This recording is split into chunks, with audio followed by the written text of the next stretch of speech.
Monsieur le Président de la République, nous sommes très heureux de vous accueillir chez vous, à Vivatech, et nous sommes particulièrement reconnaissants de votre visite. Si LVMH, les Échos ou Publicis ont permis de façonner Vivatech et d'en faire, grâce à ses partenaires de fondation comme Orange, BNP Paribas, La Poste ou Google et tous ceux qui nous ont rejoints, l'extraordinaire événement qu'il est devenu, je n'oublie pas, et nous n'oublions pas, que c'est en grande partie grâce à vous que nous existons et que nous le devons. J'étais venu vous voir alors que vous étiez ministre de l'économie à l'automne 2015. Non seulement vous m'avez encouragé, vous m'avez même poussé. J'avais presque l'impression que je devais vous rendre des comptes. Et vous n'avez cessé depuis de le faire, ne manquant jamais de venir soutenir les grands et les petits entrepreneurs, les grandes et les petites innovations. Je crois que vous considérez Vivatech un peu comme votre bébé. Vous n'avez jamais manqué d'ailleurs de nous fixer des objectifs, toujours plus ambitieux, comme celui de dépasser le CIS. Ce fut le cas l'année dernière en nombre de visiteurs, mais c'était post-Covid, donc on peut dire que les jeux étaient peut-être un peu plus faciles. Le vrai juge de paix, ce sera cette année, et je crois que vous ne serez pas déçus. Grâce au travail et au soutien de tous, Vivatech est devenu le lieu de rencontre de toutes les entreprises, de toutes les innovations et de toutes les stars de la tech. C'est grâce à vous. Et c'est ainsi que Paris est devenu le phare de la tech et de l'écosystème des startups et Vivatech, un bien commun appartenant à la France. Un écosystème qui vous doit beaucoup, vous l'avez soutenu, vous l'avez porté et on avait fait le fer de lance de l'entrepreneuriat à telle enseigne que la France est devenue numéro 1 en Europe en création de startups devant le Royaume-Uni et cela, nous vous le devons. Toutes nos startups vous le doivent, tout comme nous vous devons toutes les décisions qui, depuis votre première élection et la réforme sur le travail, jusqu'à la retraite, en passant par le soutien exceptionnel apporté aux entreprises et en particulier aux plus petites pendant la pandémie, toutes ces décisions conduisent au plein emploi. Cet objectif, oui, vous pouvez applaudir.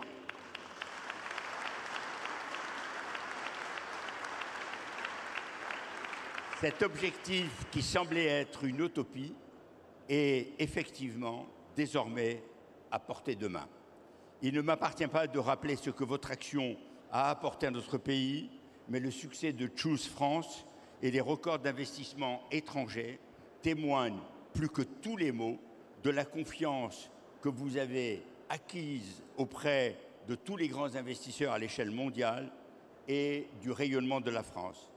À Vivatech, nous ressentons bien l'amélioration de l'image de notre pays dans le domaine le plus compétitif qui soit, celui de la recherche et de l'innovation, et bien sûr, celui de l'intelligence artificielle. Je crois pouvoir dire que les entrepreneurs français sont prêts à s'engager à vos côtés dans la bataille de la reconquête de nos souverainetés industrielles ou numériques. Comptez sur nous. Et maintenant, vous allez avoir une session et David Barou va mener la danse, si j'ose dire. David ?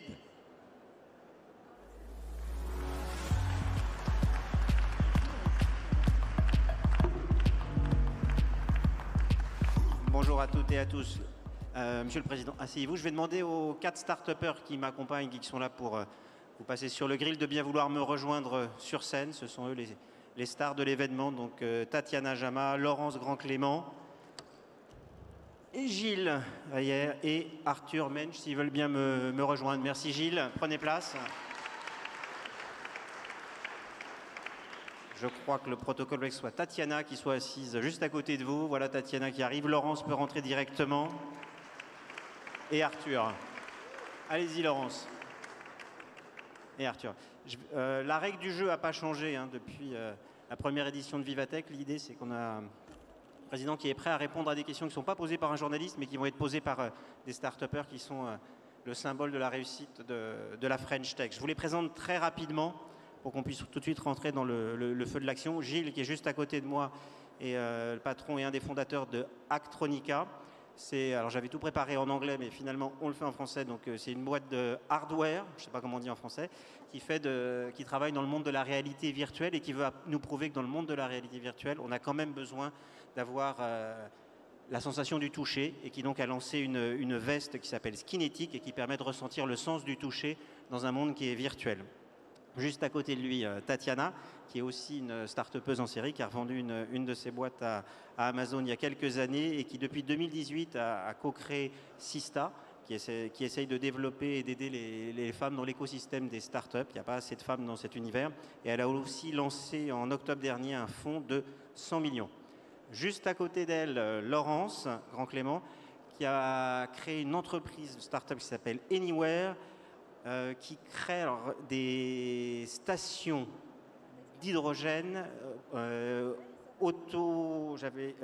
autonomes pour en gros lancer... Ouais. Si, c'est simple, mais j'avais prévu en anglais, je sais le dire en anglais. Autonomous and Compact Hydrogen Refueling Station. Merci. Et elle prône le step by step. L'idée, c'est d'y aller progressivement et de faire construire petit. Et fait notable, quand même, je dois vous le dire, c'est qu'elle a traversé 2 fois des océans à la rame. Une fois l'océan Indien et une autre fois l'Atlantique. Et juste à côté d'elle, Arthur Mensch, qui est une de nos nouvelles stars de la French Tech. Il a créé une start-up qui s'appelle Mistral et qui a l'ambition de démontrer que la France peut être innovante et réussir à s'imposer sur le marché de l'intelligence artificielle.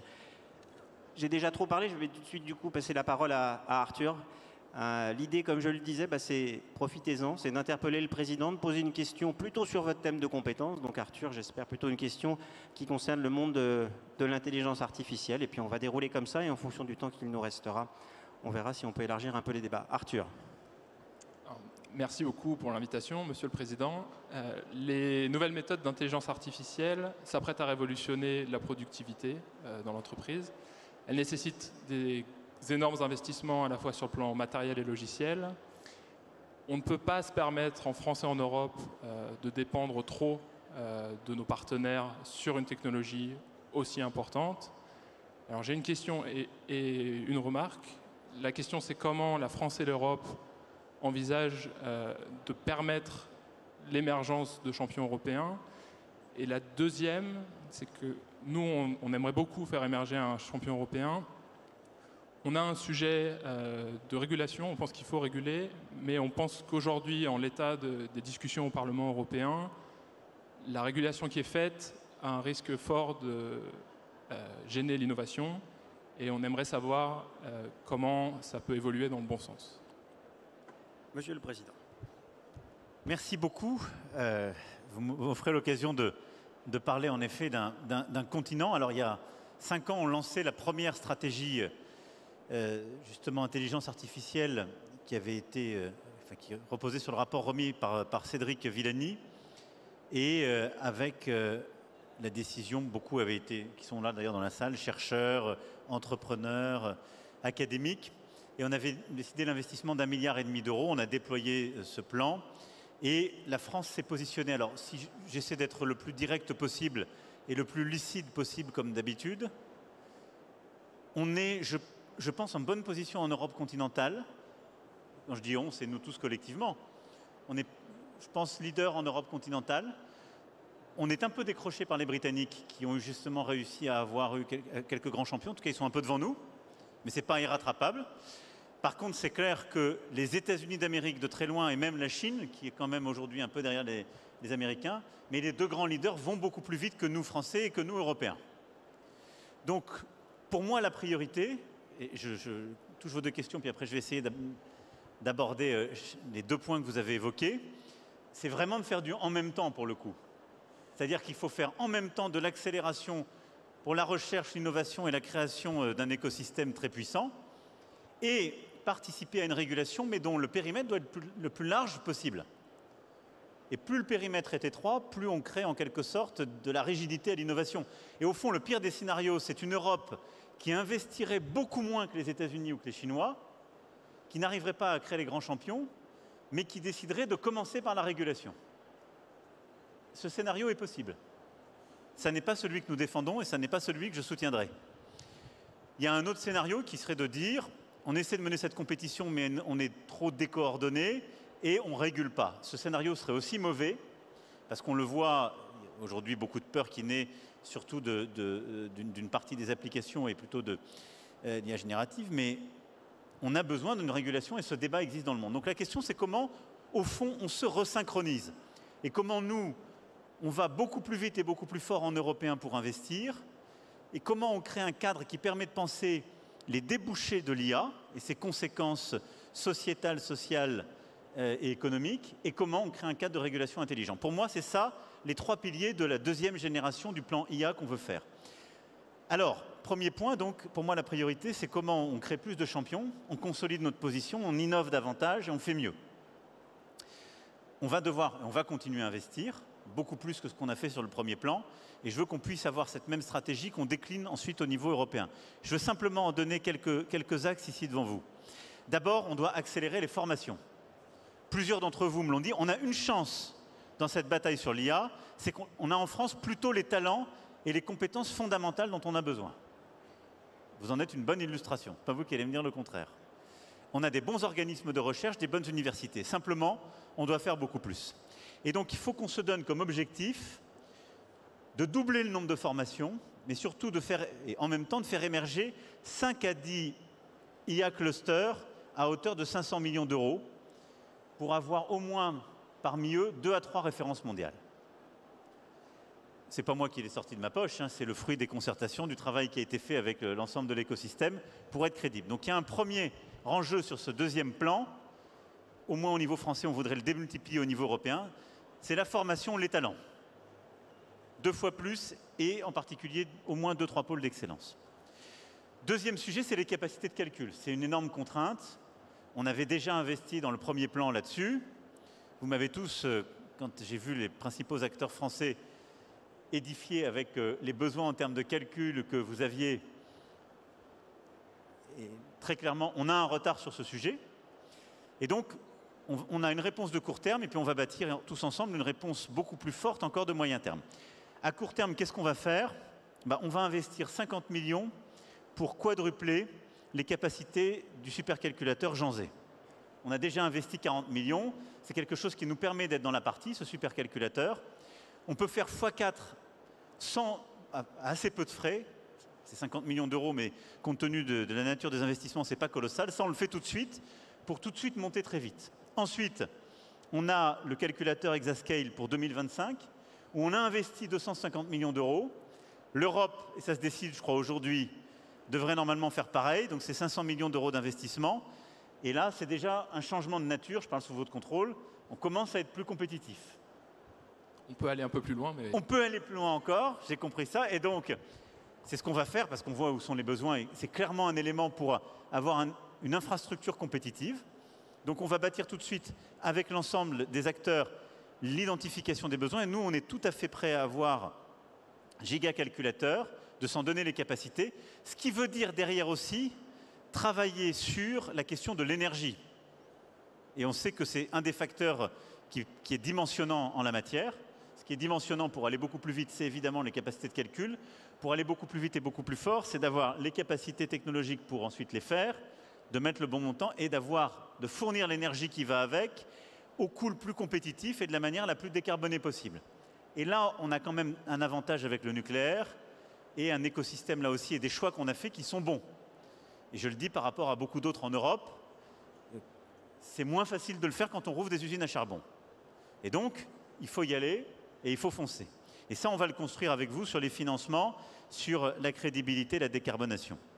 Donc là-dessus, on veut renforcer les choses. Et puis, on va renforcer aussi les initiatives publiques-privées, défendre une politique d'ouverture des supercalculateurs européens aux initiatives justement d'entraînement de modèles fondationnels pour pouvoir là aussi travailler un peu en modèle ouvert. Formation, capacité de calcul. 3e sujet, c'est évidemment le développement de l'IA générative et développer des modèles propres. Alors là-dessus, très clairement, on croit dans l'open source, on croit dans la transparence. Il y a plusieurs acteurs ici, Nagora et d'autres, en font partie, qui ont poussé, j'ai vu une tribune aujourd'hui. Et donc, on veut continuer à avancer sur ce point. Comment faire concrètement et qu'est-ce qu'on va faire entre autres? On va accélérer sur les grands modèles pour qu'il y ait d'autres Mistral, Lighton, etc., etc. Et qu'il y ait des acteurs comme vous, qui avez d'ailleurs un moment hésité, je crois, entre un modèle open source et un modèle plus business, mais que vous puissiez avancer et y aller, au fond, que sur les grands modèles, on puisse aller plus vite et plus fort. Et là, on va amorcer avec 40 millions d'euros, 40 millions publics. L'idée, c'est d'entraîner beaucoup d'acteurs privés qui sont prêts à nous suivre et qui seraient prêts à investir beaucoup plus pour lancer un grand challenge sur l'IA d'usage général pour attirer justement les meilleurs en France. Et l'idée, c'est d'avoir un effet d'entraînement avec cet investissement, de créer ce grand challenge, d'utiliser l'écosystème entrepreneurial, grands groupes et académiques, et d'attirer justement les meilleurs projets et d'avoir un effet accélérateur et d'être capable, public-privé, de mettre des très gros tickets sur ces sujets. Ensuite, c'est de créer, là aussi, c'est clé pour ce que vous êtes en train de faire et ce que font certains de vos concurrents et collègues, c'est de créer des bases de données en langue française. Plusieurs d'entre vous, dont vous, m'avez interpellé sur ce sujet. On a un modèle où on ouvre moins nos bases de données que les anglo-saxons, ce qui fait qu'on a des bases de données de moins bonne qualité. Et en qualité de référence, ensuite de développement des modèles, c'est moins performant. Et après, surtout, on vend moins aussi notre soft power, je le dis en bon français, enfin notre capacité à avoir nos références justement dans les modèles. Et on aura sinon des biais natifs pro-anglo-saxons dans ce qui va se développer. Et donc là, on va lancer très vite une approche flash entre la culture et l'économie pour réfléchir sur le modèle justement de la propriété intellectuelle de l'ouverture. Et de toute façon, très vite, sur ce qui ne fait pas de questions, on va ouvrir toutes les bases de données disponibles sur lesquelles il n'y a pas de difficulté de réflexion pour pouvoir justement les intégrer. Et surtout, ce qui est formation et modèle de formation d'IA permettent d'aller beaucoup plus vite et beaucoup plus fort.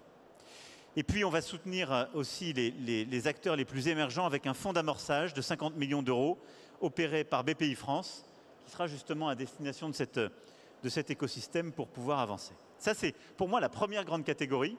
Je ne sais pas si je participe à la réponse à votre question, mais qui est comment aller plus vite et plus fort en termes d'innovation et de développement d'acteurs. Oui, je pense que c'est des bonnes premières étapes, effectivement. Mais il veut qu'on aille plus vite et plus fort. Il faudra aller plus loin. Je voudrais je voudrais juste finir, parce que je veux juste poursuivre, comme il y avait un deuxième axe. C'est vous qui avez un rendez-vous après, hein, Monsieur le Président. Oui, mais c'est hyper important. Donc, ouais. Après, pour moi, le deuxième axe, c'est comment l'État et la collectivité en tirent en quelque sorte tous les bénéfices. On voyait il y a quelques instants certaines start-up justement d'État. L'idée, c'est qu'on puisse avoir un rapprochement achat public, usage interne de l'État et intelligence artificielle. Moi, je suis très impressionné de ce que font déjà certains Européens. Je voyais les Estoniens qui ont commencé avec de l'intelligence artificielle à, par exemple, faire traiter le petit contentieux civil. Tout ça, évidemment, il ne faut pas que ça crée de conflits d'usage et de tensions. Mais il y a des tas de choses qu'on peut rendre beaucoup plus efficaces. On a des débats quotidiens sur l'immigration dans notre pays. Quel est le principal problème qu'on a sur l'immigration? C'est très peu un problème de principe. C'est un problème de capacité de traitement de données. On a beaucoup de gens qui arrivent, on a des règles qui sont anciennes et on les traite comme au début du XXe siècle. Et je salue le dévouement de nos agents de préfecture et d'OFPRA. Utilisons l'intelligence artificielle et les technologies pour traiter beaucoup plus vite les données. Il y aura beaucoup moins de fraude, on embauchera beaucoup moins de gens et on ira beaucoup plus vite. Donc on doit s'approprier du côté de l'action publique ces nouveaux usages pour être beaucoup plus efficaces et faire des économies et avoir un meilleur service. Et puis, ce qu'on veut faire, et donc là on va lancer l'innovation, et je salue le rôle de la DINUB, des différents ministères, des directions d'État, etc. Et puis on va lancer une mission qui aboutira à la fin de l'année pour regarder les impacts économiques, sociaux des technologies d'IA. Je le dis et c'est très important parce que là, je pense que dans la salle, il y a plutôt des gens qui y croient, mais on sait qu'on peut avoir dans notre pays de la réticence ou des craintes qu'il faut d'ailleurs savoir entendre sur le changement. Moi, je n'oublie pas les positions historiques qu'a pris la France face aux OGM ou même face à la robotisation. Nous sommes un pays qui a robotisé beaucoup moins que nos voisins parce qu'il y a eu cette peur sociétale, sociale, d'usage économique. Il faut surtout éviter ça sur l'intelligence artificielle. Donc, il faut du débat public ouvert, nourri par la recherche et le monde académique, mais qui soit aussi un débat de société. Qu'est-ce que c'est qu'il y a? À quelles règles on est prêt à ce que ça se diffuse? Comment on veut que ça se diffuse? Dans quel secteur? Et expliquer que si ça va peut-être bousculer certains emplois existants, bah, ça va peut-être préserver sur notre sol des emplois qui sinon iraient à l'autre bout du monde, etc. etc. Ça, c'est une question clé. Je n'ai pas les réponses aujourd'hui, mais il faut qu'il y ait un grand débat nourri. Et puis le troisième et dernier axe, c'est celui de la régulation. Puisque là, la question m'a été posée très clairement. Je partage votre crainte. Et donc, qu'est-ce qu'on doit faire sur ce plan?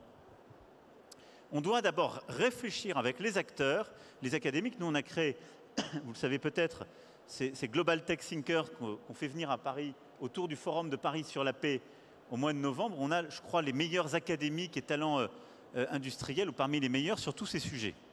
L'idée, c'est d'ici novembre d'essayer de bâtir une doctrine. En étant très humble, c'est que nos doctrines sur le sujet, elles seront mouvantes parce que l'innovation est mouvante. Mais je pense que le rythme en particulier de régulation qu'on a en Europe n'est de toute façon pas adapté. On est trop en retard en termes d'innovation et on régule trop lentement pour pouvoir avoir quelque chose qui est pertinent. Au moment où on va le sortir, on aura régulé sur des présupposés une connaissance qui sont quasi déjà obsolètes. Donc je suis très prudent là-dessus, très prudent. Et je le dis, il y avait beaucoup de choses très bonnes au début, c'est un très bon débat et c'est tout à fait normal qu'il y ait ce débat au niveau européen, au Parlement et ailleurs. Mais je ne voudrais pas qu'on fiche trop vite des positions trop fermées. Donc, à mon avis, qu'est-ce qu'on doit faire sur ce sujet? Avoir une doctrine, savoir l'adapter en permanence. Associer le monde académique, nos régulateurs et les acteurs. Et à cet égard, moi, je veux qu'on fasse, quand on copie, il faut le dire, je trouve que c'est une très bonne approche ce qu'ont fait les Britanniques, de dire on veut travailler avec les grands acteurs et à ce qu'ils ouvrent leurs livres à nos régulateurs et qu'on travaille ensemble. C'est l'esprit qu'on avait lancé il y a 5 ans avec Tech for Good. Et c'est ce qu'on a fait d'ailleurs sur la régulation des plateformes, sur beaucoup de sujets. Ça marche mieux. Donc, 1, on doit avoir ce travail partenarial. 2, nous devons, et pour moi j'en fais un instrument de régulation, on doit accélérer l'open source et accélérer justement tous les grands modèles et avoir des LLM européens qui nous permettront de toute façon de réguler. Parce que la question de la régulation par l'Europe, s'il n'y a pas de LLM européen qui est compétitif, on peut l'oublier. Elle est complètement théorique. Et on doit travailler avec ces acteurs pour qu'en quelque sorte, il y ait un design natif des grands modèles qui correspondent à nos préférences collectives. Et ça, c'est un vrai débat politico-juridique, mais qui consiste à dire comment, en quelque sorte, on veut dessiner les usages à venir de l'intelligence artificielle. Et il y a des limites qu'on veut mettre de manière native. On veut pas que ce soit utilisé dans certains usages de défense. On ne veut pas que ça devienne une arme de destruction massive. On ne veut pas la prolifération d'un mauvais usage de l'intelligence artificielle. Il faut le faire avec les acteurs dès maintenant. Troisième chose, il faut qu'on arrive ensuite à régler des cas critiques. On veut pouvoir savoir, quand on a un film, une création culturelle, une photo, une vidéo, si c'est de l'IA ou pas. Ça, on doit pouvoir l'imposer. On veut être sûr, par des stress tests en quelque sorte, que c'est biaisé ou pas en termes de genre, en termes justement, est-ce qu'il y a un biais raciste ou antisémite? Ce n'est pas nos valeurs. On ne veut pas avoir justement des innovations qui vont aller dans ce sens. Ça, c'est des cas très concrets qu'on doit lister. Et sur ces cas-là, on doit mettre en place une régulation. Et puis enfin, pour moi, le bon cadre, il ne doit pas être que l'Europe continentale, parce que sinon on va créer un biais avec les Britanniques. Il ne doit pas ne pas embarquer les Américains. Et donc je pense qu'on a créé, c'était en franco-canadien, dans le G7, quelque chose qui s'appelle le Partenariat mondial pour l'intelligence artificielle, qui est adossé à l'OCDE. Il se trouve qu'avec l'OCDE et avec l'UNESCO, qui sont toutes deux à Paris, on a 2 organisations internationales qui réfléchissent sur ce sujet, avec des approches qui sont très différentes. L'une plus technico-économique, l'autre plus principielle, culturelle, scientifique. C'est une formidable chance. Et l'OCDE sait bâtir des approches de coopération internationale. C'est exactement ce qu'on a fait sur la fiscalité. On a créé une taxation minimale, on a lutté contre l'optimisation fiscale, réflexion d'experts au sein de l'OCDE, et on a bâti des coalitions, beaucoup plus larges d'ailleurs que celles des pays membres de l'OCDE, qui incluent quasiment la planète entière, en tout cas tout ce qui fait sens. Pour moi, c'est cette approche qu'il faut avoir sur l'IA si on ne veut pas créer de biais géographiques. Voilà, pardon, j'ai été long, mais le sujet était complexe et vaste. Alors, on serai va plus rapide. Non, vous serez plus synthétique peut-être sur les points suivants. Un autre sujet qui vous passionne, je sais, c'est celui de la réindustrialisation. C'était très clair. Un autre sujet qui vous passionne, c'est celui de la réindustrialisation. Vous avez à côté de vous Laurence, qui veut contribuer à la réindustrialisation de la France et qui a une question sur est-ce que c'est facile, pas facile, est-ce qu'on peut avoir des fonds pour accélérer. Laurence, votre question. Monsieur le Président, tout d'abord, on est très content d'être là aujourd'hui et aussi très surpris.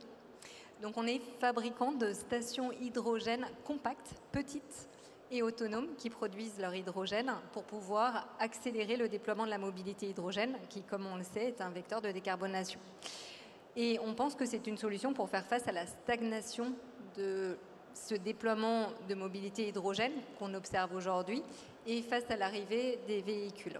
Donc nous, aujourd'hui, on a 1 an et demi d'existence, on déploie une station par mois, on est très content du soutien qu'on a eu de l'AIT, de l'ADEME, de BPI, de la région Île-de-France qu'on remercie et on nourrit de très grandes ambitions de devenir une licorne. Je sens qu'il va y avoir un mais. Allez-y. Et aujourd'hui, tribute to your government, there are a lot of unicorns, mais dans celle-ci, il y en a très peu qui sont industriels. Donc, vous avez vu, ces deux sujets, ils sont compliqués. Donc, j'ai amené une illustration. Donc, nous voulons devenir une licorne industrielle qui a sa petite clé. Voilà. Donc, nous, on hope qu'on peut devenir une licorne. Et on vous pose la question, can you give us reasons to believe that France est le bon pays pour nous face aux Américains, IRA, Hydrogen Hubs, face, nous, à la difficulté qu'on a recruter des câbleurs, des monteurs, des techniciens. Chez nous, ils sont sénégalais, gabonais, etc. à déployer une industrie française de l'hydrogène. Voilà, ma question pour vous. D'abord, bravo et merci beaucoup d'y croire et d'avoir des ambitions si élevées. Je pense qu'elles sont atteignables et il y en a même qui sont en train de le dépasser. Alors, on est plutôt dans la ligne des objectifs qu'on s'est donnés sur les licornes.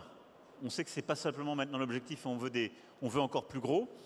La question que vous posez, en fait, on l'a ouverte il y a 2 ans sur notre écosystème d'innovation, start-up, French Tech, etc. C'est de dire, on voit bien que la nouvelle frontière, c'est d'aller plus loin, plus vite, plus fort, mais c'est en effet les start-up industrielles, et c'est tout le secteur qui est beaucoup plus capitalistique, où les tickets sont beaucoup plus importants, et vous avez soulevé la question du capital et des talents. Alors ça, on a quand même commencé à le faire avec la mission 2030, avec la BPI, avec tous les instruments qu'on a mis en place, et c'est la réconciliation de la French Fab et de la French Tech. Et donc tout ce qu'on a fait, j'en parlais au dernier Big d'ailleurs, sur la Deep Tech et les tickets Deep Tech qu'on met, c'est exactement ce que vous venez de dire. Et donc je les ai annoncés il y a quelques semaines à l'Elysée quand on a fait le point sur l'industrie. On a 13 nouveaux sites qui ont été lancés, partout en France d'ailleurs, ce n'est pas du tout que région parisienne, qui sont des tickets de plusieurs dizaines de millions d'euros qu'on met pour accompagner le développement très accéléré de sites industriels qui dans l'hydrogène, qui dans telle production dans le recyclable, etc., etc. Donc ça, on est en train de le développer. Cet écosystème commence à se déployer et on a les instruments. Donc ils sont là. Donc là maintenant, il faut aller les voir et y aller. Ça, c'est une discussion, si je puis dire, qui est bottom-up. Mais on a les instruments qui sont là. Et on a à côté de ça lancé tout le travail sur les talents dans le cadre de la mission 2030, France 2030, où on a plusieurs centaines de millions d'euros, on va dépasser le milliard, pour aller financer, si je puis dire, les briques de formation de talents qui nous manquent, en particulier dans les startups industrielles. Donc, c'est le virage qu'on doit prendre. Certains sont en train de le faire. J'espère que vous serez de la partie, et j'ai l'impression qu'avec votre volonté, il n'y a aucun doute.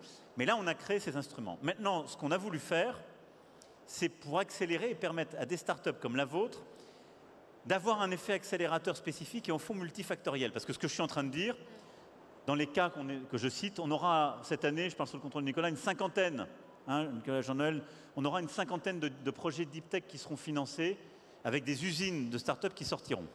C'est plutôt des gens qu'on accompagne, de Insect à d'autres, depuis plusieurs années, qui ont déjà fait leur parcours et qui là sont dans la phase d'industrialisation, mais il y a ces gros tickets.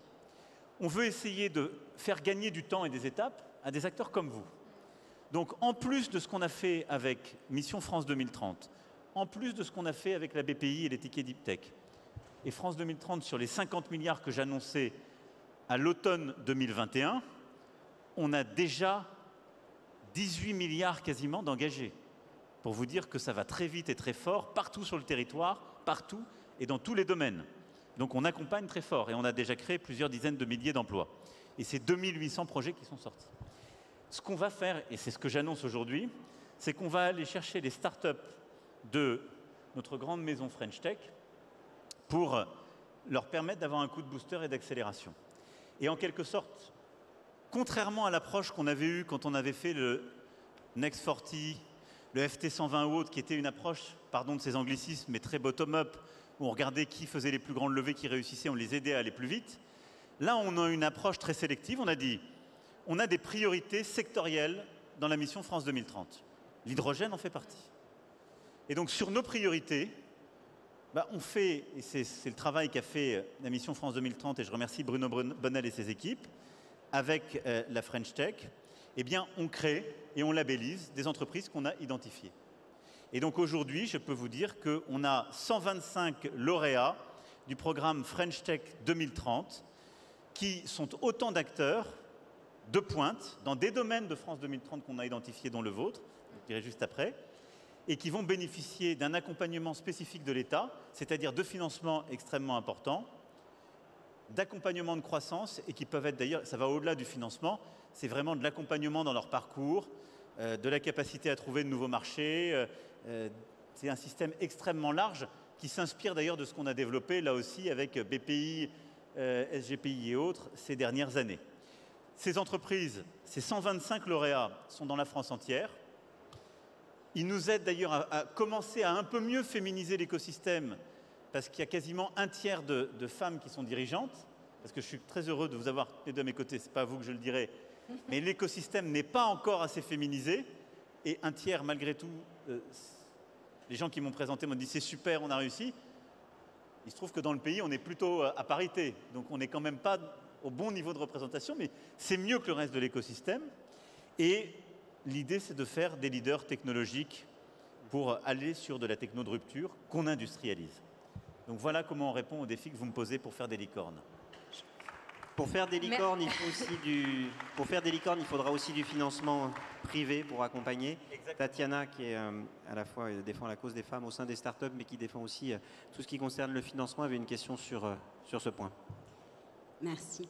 Monsieur le Président, vous avez fait de l'égalité entre les femmes et les hommes la grande cause du quinquennat. Et effectivement, c'est un enjeu majeur.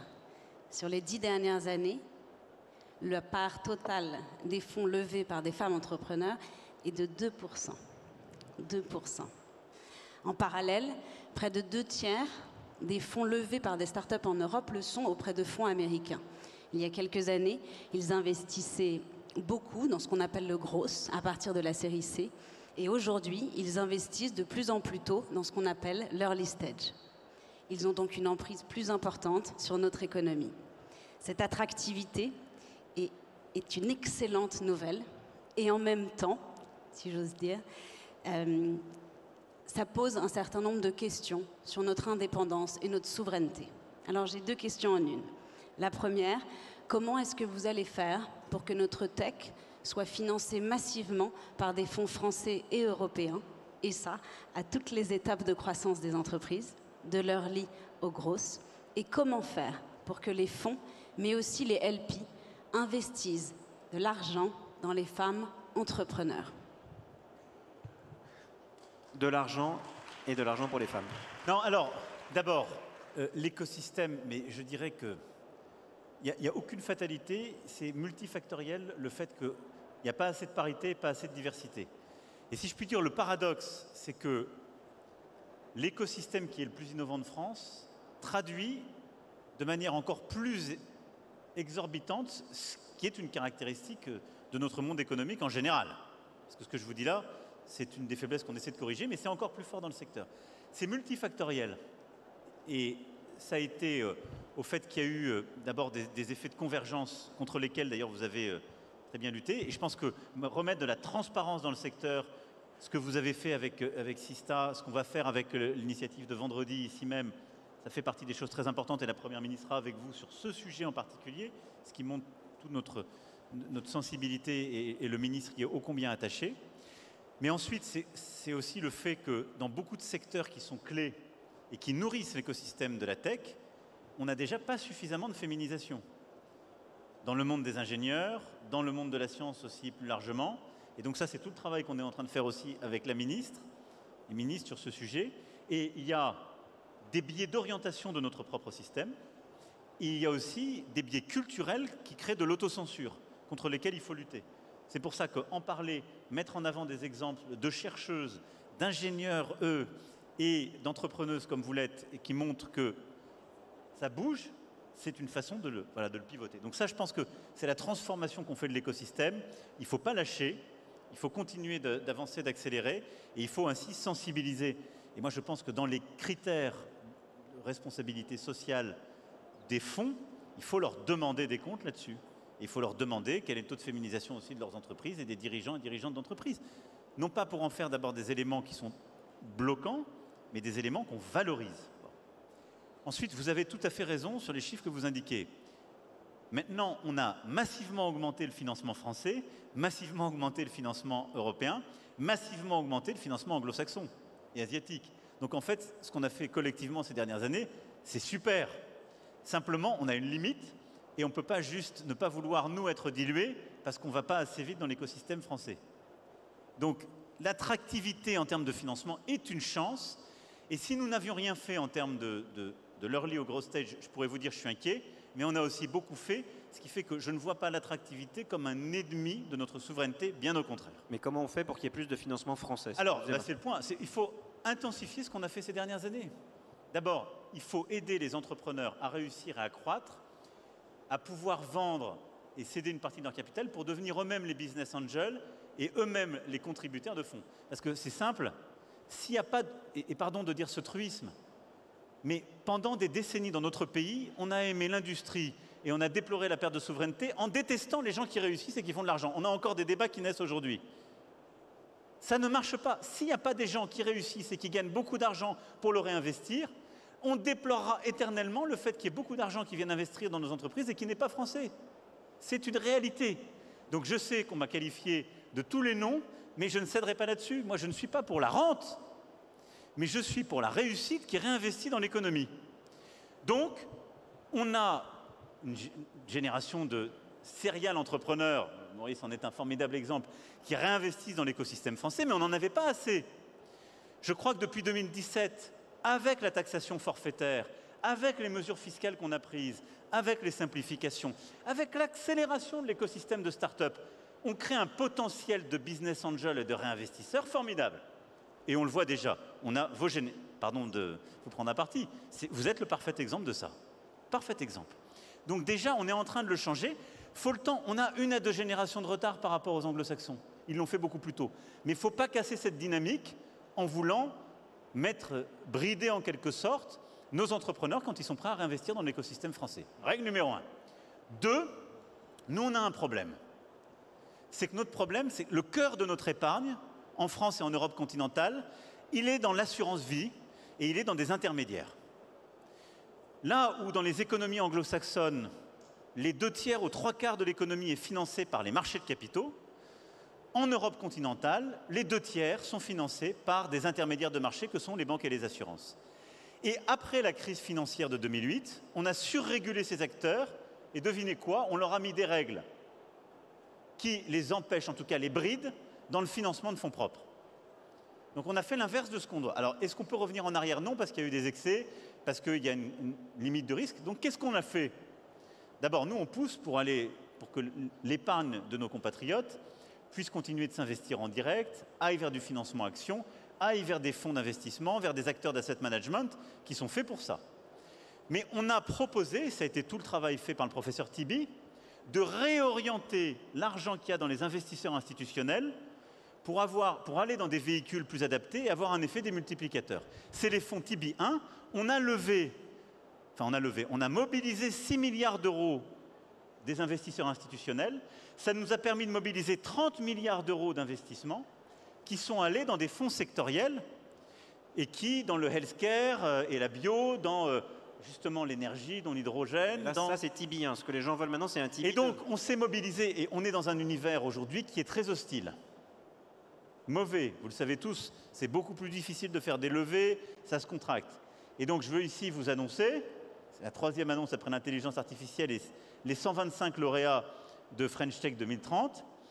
Le fonds Tibi 2, on a sécurisé d'ores et déjà 7 milliards d'euros auprès des investisseurs institutionnels. Et je veux vraiment remercier tous les contributeurs, en particulier les assureurs qui ont joué le jeu. Donc, ce qui devrait nous permettre de mobiliser au moins entre 35 et 40 milliards de financement au total. Mais on reste ouvert parce que mon objectif demeure d'aller mobiliser dans cette nouvelle enveloppe jusqu'à 10 milliards.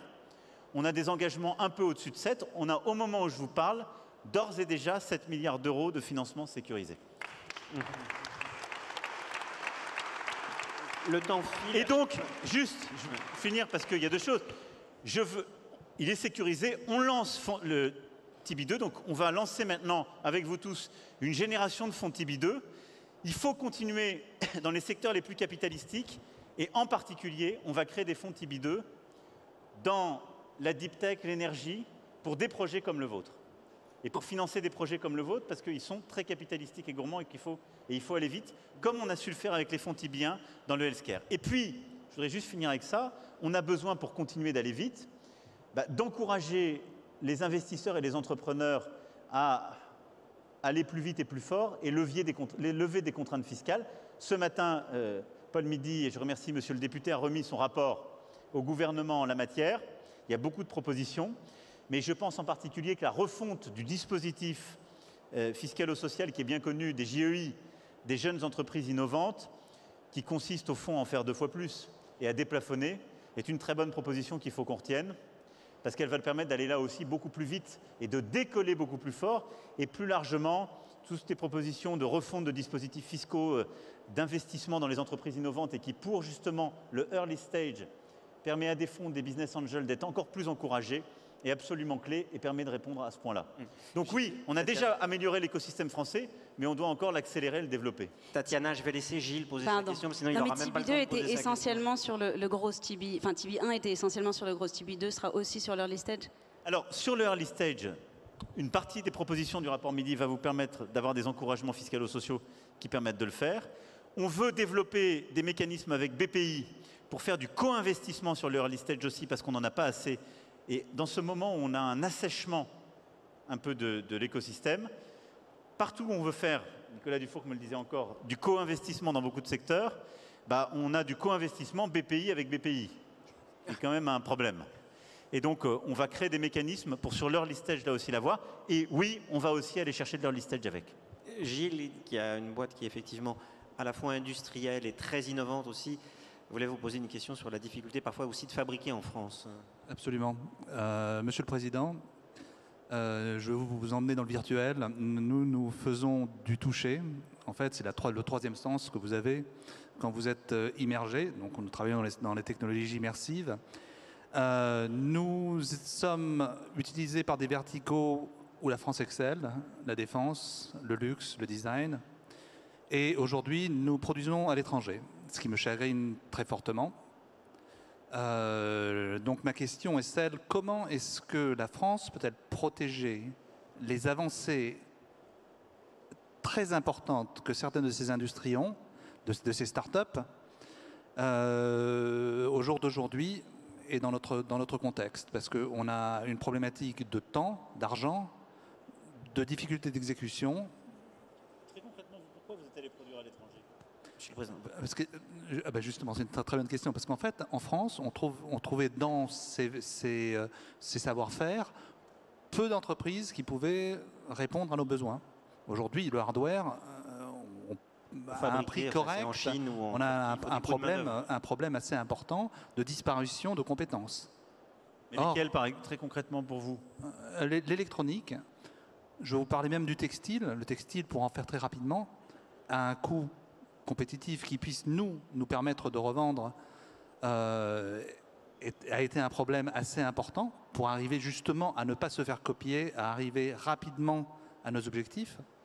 Et donc nous avons été obligés d'aller à l'étranger, d'essayer d'avoir des stratégies qui nous permettaient de ne pas être copiés ou de garder, disons, le meilleur pour nous, le temps qu'on arrive à se retourner, et justement à aller vers une production qui soit française. C'est le symbole d'une forme de perte de compétitivité et de compétences. Alors, il y a deux sujets en un, si je puis dire. Il y a le sujet Absolument.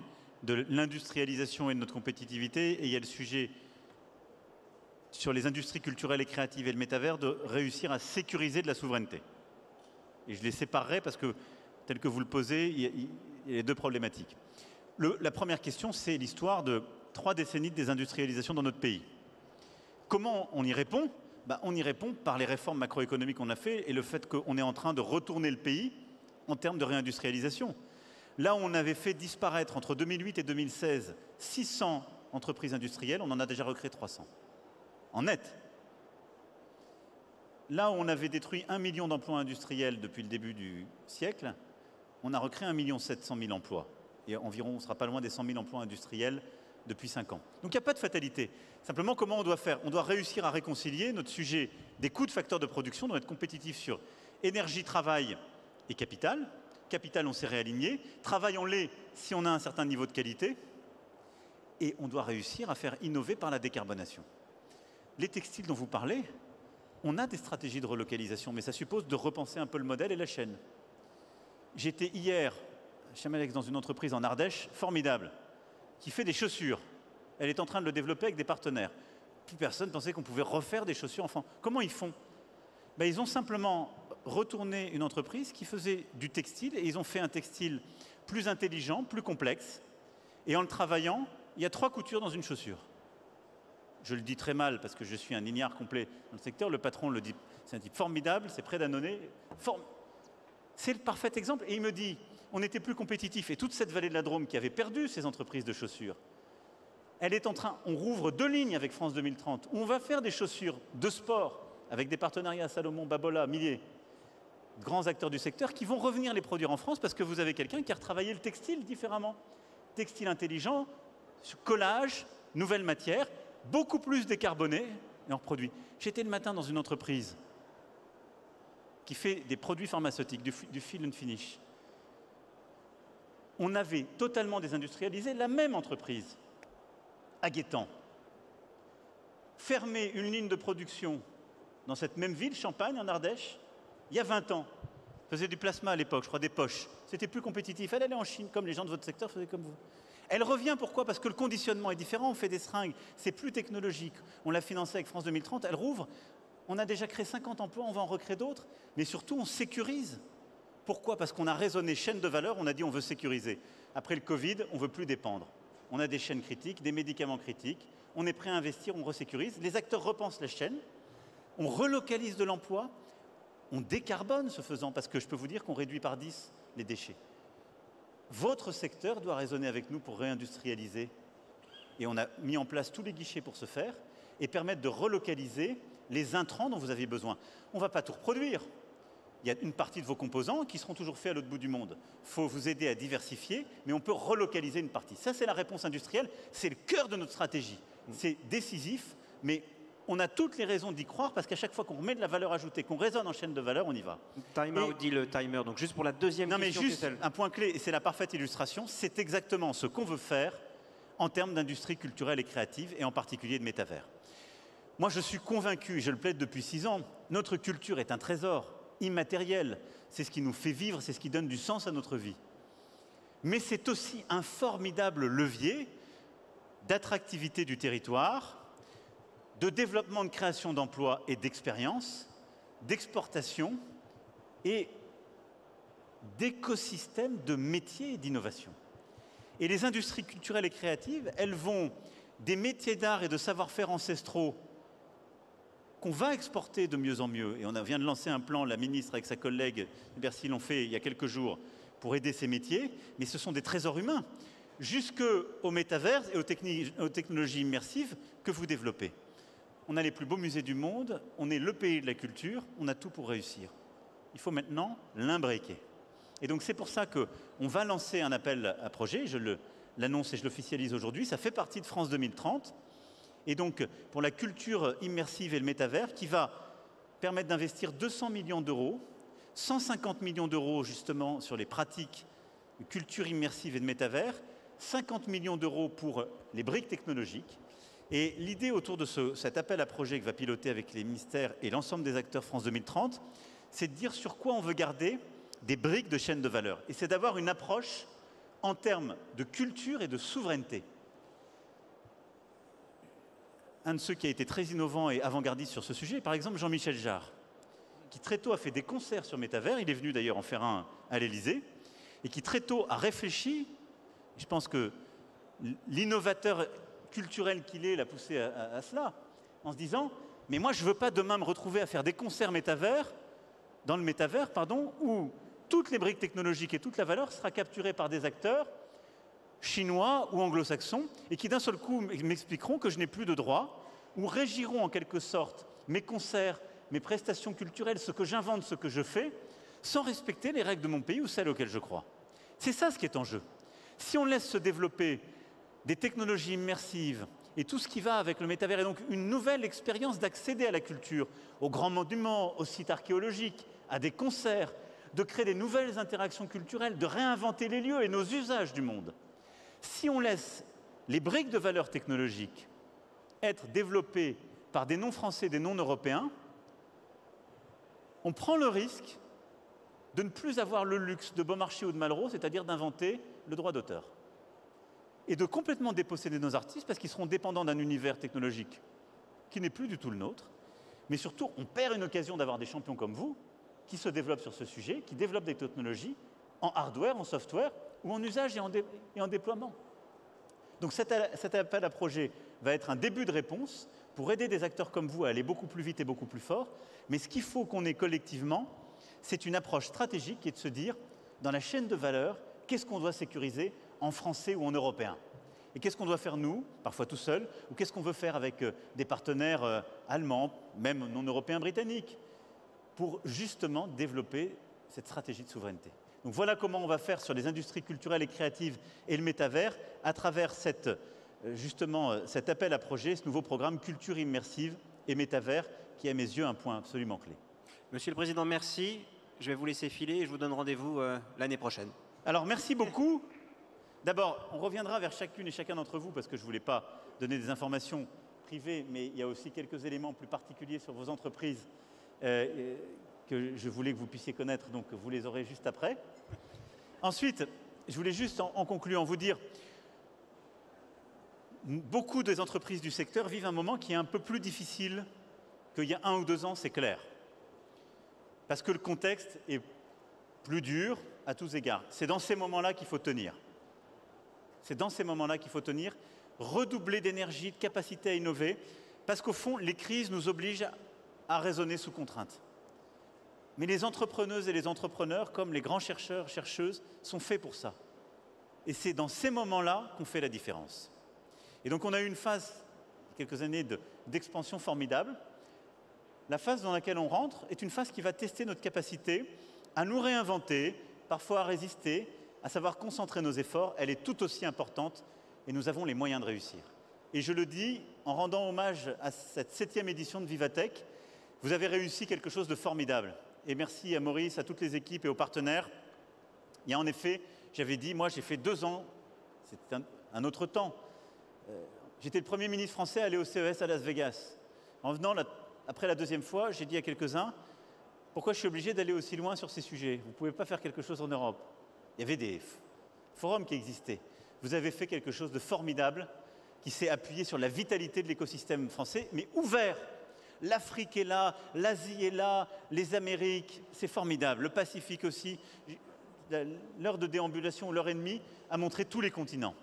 Il faut continuer à intensifier, mais bravo pour cette 7e édition. Et aujourd'hui, c'est aussi le 10e anniversaire de notre French Tech, ce qui est une formidable réussite.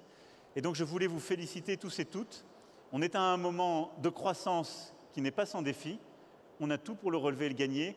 Et les 4 annonces que j'ai essayé de faire aujourd'hui, qui s'appuient sur tout votre travail, doivent nous permettre en partie aussi d'avoir ce coup d'accélérateur dans cette phase. Merci à tous. Les Échos et Publicis vous réinviteront l'année prochaine.